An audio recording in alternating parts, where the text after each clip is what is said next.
It's Ash from Super Videos, back for another video for Season 8 of The Walking Dead. This is going to be my review for Season 8, Episode 13, called Do Not Send Us Astray.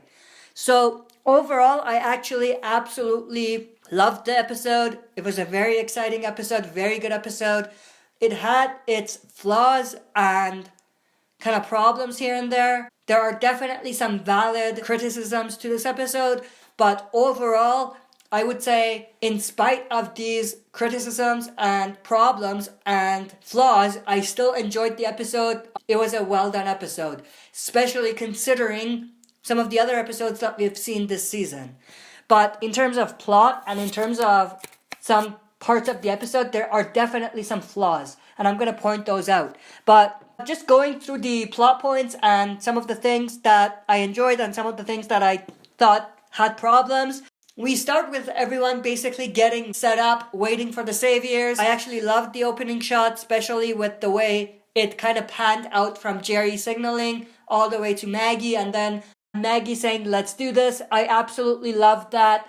I thought it was a pretty good setup for the episode and for the battle. We have the saviors getting there, the discussion between Simon and Dwight about what Negan wanted and about the change of plans. That was very well done. I loved how much authority Simon had and how much he's basically getting control of the saviors when Negan is not there. However, I do think that they were doing something with Simon in this episode where they were giving him some lines and having him say certain things that Negan is notorious for saying or doing or whatever.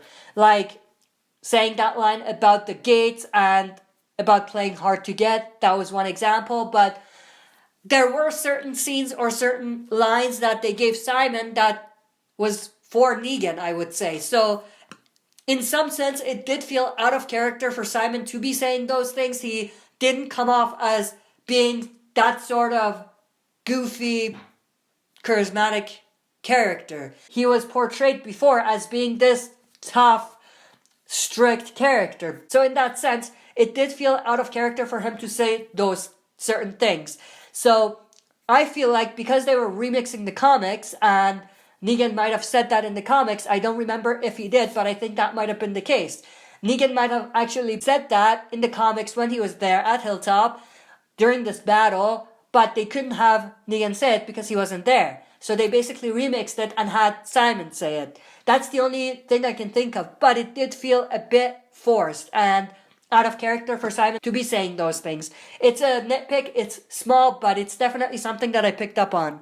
Then going from there, we have that pretty exciting, great scene with Daryl mowing down the saviors as he's getting into the compound, and all of the saviors just dropping down and chasing after him and coming in and being stopped by the school bus. I thought that was a great plan initially, the whole plan that they had, that was great. However, the only problem was that how does Daryl shoot his gun when he's driving the motorcycle so precisely? That was the only thing. I know it's TV, but at the same time, you have to have some level of realism, and I felt like that wasn't there.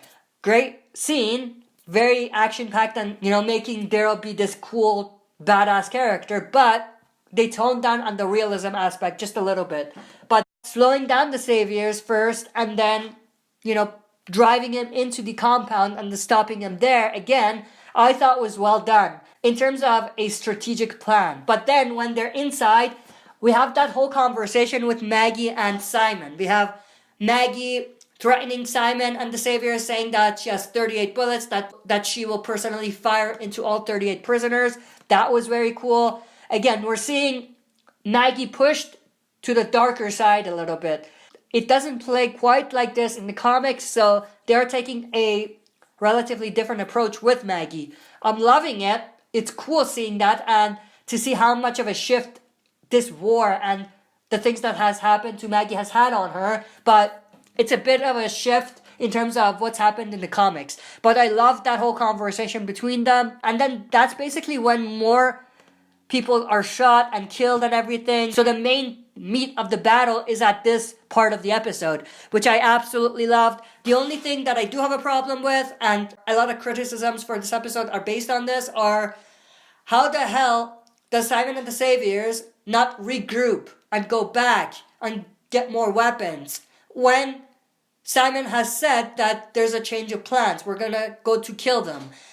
When they went there, all they had was knives and arrows that were covered in guts and blood and were infected. So if there's a change of plans, wouldn't it be more logical for Simon to go back, get more guns or whatever? Because what we saw in this episode was the saviors just being mowed down.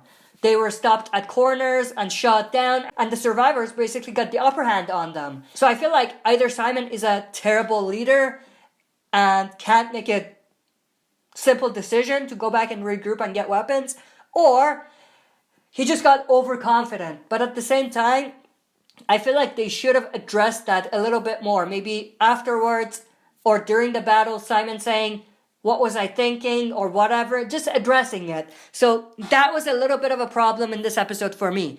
And a lot of criticisms for this episode are coming from this. But then we have the part with Simon just about to kill Tara, and then obviously we have Dwight shooting Tara with the arrow in the shoulder and basically injuring her. So first, I don't think that the arrow was infected. I think that Dwight most likely just saved Tara's life because he knew that Simon was going to kill her. So in Dwight's mind, he saved her life. And we even see Tara noticing that and saying, "He saved my life." However, a bit of shift again. Tara wanted to kill Dwight an episode or two ago. And then all of a sudden, it's like a 180-degree turn. Same with Daryl. He wanted to save Dwight, but now it's 180 degrees. So I feel like that whole shift between these two characters in terms of their opinions on Dwight was just nonsense. It doesn't make sense. I understand that Tara realized that Dwight is saving her, especially after seeing what Dwight told the saviors when they were at the swamp area, but at the same time, it's too much of a shift in my opinion.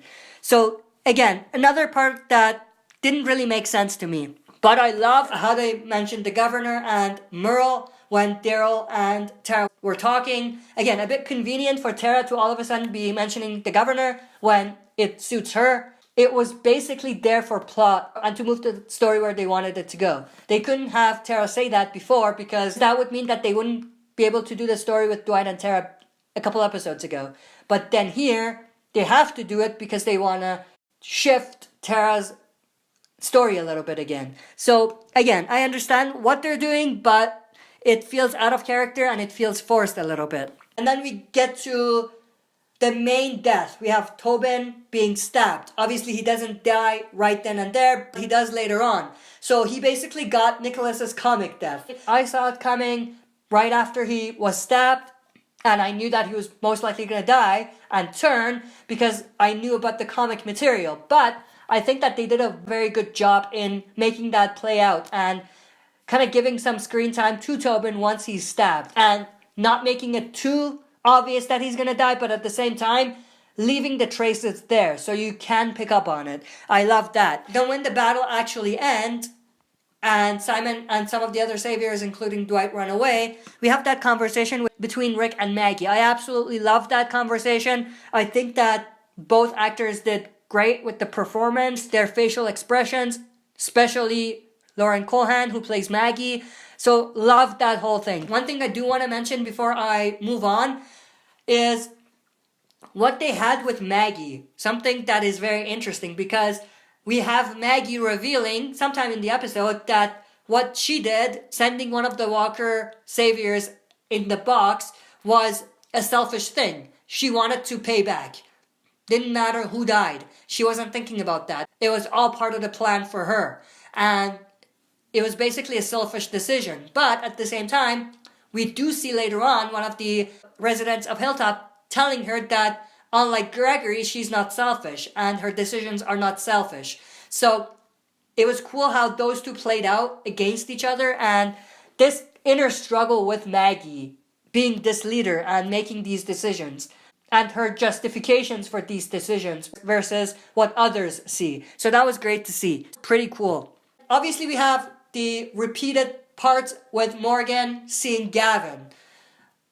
I wasn't a fan of that. I understand why they're doing that and what they want to do with Morgan using this, having Gavin come back as a ghost and whatever. But I didn't really enjoy that part of the episode. Maybe initially it was cool, but then repeatedly bringing Gavin back and having him in Morgan's head felt like it was stretched out and dragged a little bit. They could have shortened that. Then we have another part of the episode that I absolutely hated, was Henry trying to get revenge for his brother's death and opening the gate to the pen, threatening to kill the saviors, and then causing them to escape. That was just asinine. That was just stupid. It didn't make sense. I know that it's a kid.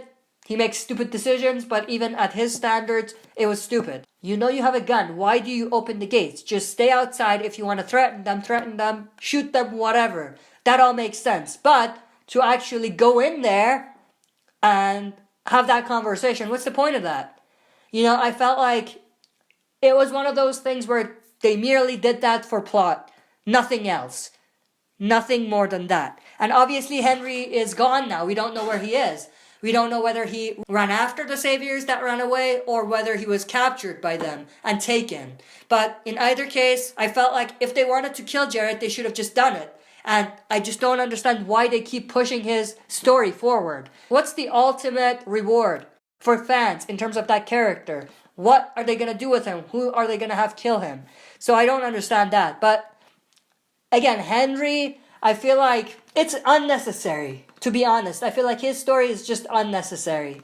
At the same time, I did like how they had Henry threatening to kill the saviors mirror what Carl did when he was threatening to kill Negan and the saviors back in season 7. But we do actually have a part that I really liked, was some of the saviors who are reasonable saviors staying. I think there was only one, but there might have been more. So that's great to see, because I do believe there are some good saviors. Not all of the saviors are bad. So I like that they're expanding on that and building on that. Something that they didn't really do in the comics. So that was great. We have shit going down at the big house, at the hilltop. Tobin turning, killing a bunch of people, including a doctor. So there's another doctor dead again, which is just crazy. But we have Tobin turning, biting a bunch of people, killing them, some others turning, and then there's basically chaos. Another part that I just don't understand, it makes no sense. It's a criticism that's valid. How does nobody wake up when someone falls down the stairs or even screams when they're being bit or whatever? How? It's during the war. Everyone should be alert. It's not like they all had sleeping pills and then slept or whatever. So how come no one's waking up? That's another part that I just don't understand. I'm just going to move on because I'm going to rant for like 10 minutes if I want to get into this. But overall, I liked how chaotic everything was during that whole thing and how scary it was in a way, because you didn't know what was going on, you didn't know who was who, but at the same time, I feel like they could have polished it. There's really nothing else I can say. I loved seeing that emotional scene with Carol and Tobin when Carol was about to put Tobin down and everything, so that was cool to see. But that's basically everything that I wanted to share with this episode. Good episode, action-packed, very exciting, but it definitely did have its flaws, which I pointed out. It had some great scenes, it had some great things, but it did have some flaws as well. But that's basically it for my review. See you next time for another super video.